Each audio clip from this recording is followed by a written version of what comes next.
Iedomājies, tu no rīta atver acis, ieej datorā un skaties, tavs Etsy veikals ir nobloķēts. Ir viena svarīga lieta, ko vajadzētu izdarīt, lai šādā gadījumā tu savu veikalu varētu relatīvi ātri atjaunot. Šajā video es jums to parādīšu. Sveiki, mani sauc Roberts, es esmu Valerio Print vadītājs un es esmu apmācījis vairāk kā 500 studentus, kuri ir jau izveidojuši veiksmīgus Etsy veikals. Pārslēgsimies tagad uz manu datoru, lai varētu apskatīt šo te vienu svarīgo lietu, kas katram Etsy sellerim būtu jāievēro. Ar jebkuru no mums var gadīties tāda situācija, ka no rīta atveram datoru, ieejam Etsyjā un rādās šāds te paziņojums, ka jūsu konts ir nobloķēts. Ja, tad iemesls aiz šī var būt dažādi. Pirmais un visierastākais ir tas, ka jūs esat pārkāpis kādu copyrights, vai esat netīšām vai tīšām nokopējis kādu dizainus. Un tas parasti notiek tā, ka jums ir 1 vai 2 vai 3 brīdinājumi, bet pēc 3. brīdinājuma var bez brīdinājuma arī veikals tikt aizslēgts. Bet ir arī gadījumi, kad veikali vienkārši paņem aizslēdz un nav īsti paskaidrojumi, it kā atsūta e-pastu, kurš ir tāds globāls, kurā nav nekas īsti paskaidrots. Un beigās tad sanāk, ka jūs īsti nesaprotat, kādēļ tad tas veikals beigās tika aizslēgts.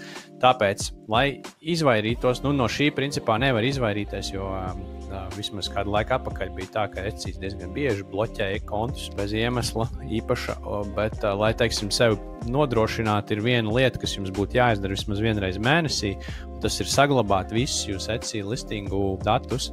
Un to jūs varat izdarīt, tad, ja jūs esat iekšā Etsyjā, iet uz savu Etsy managementu, ja, teiksim, atversim vaļā dashboardu, tad aiziet uz settings, tālāk būs options, un ieejot šeit iekšā būs tāda sadaļa download data, un šeit ieejot jūs nospiedīsiet uz download CSV, un viņš jums Excelī lejupielādēs visus jūs eksistējošos listingas, eksistējošos datus, tā skaitā titlu, produktu, cenas, tagus, bildes, un arī SKU numbers un vēl papildus informācija.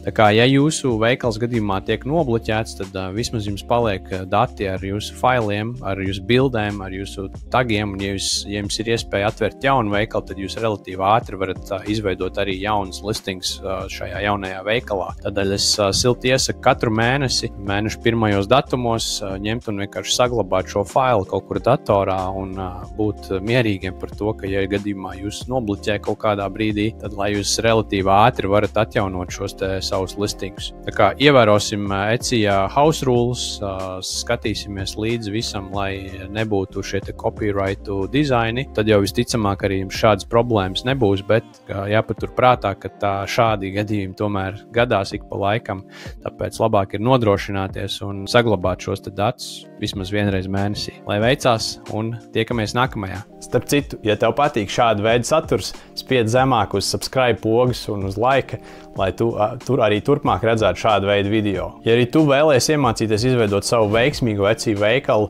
reģistrējies Valerio Print sistēmā, dodies uz kursu sadaļu, kur tu iegūsi bezmaksas kursu, kurā es parādu, kā veiksmīgi izveidot Etsy veikalu no nulles.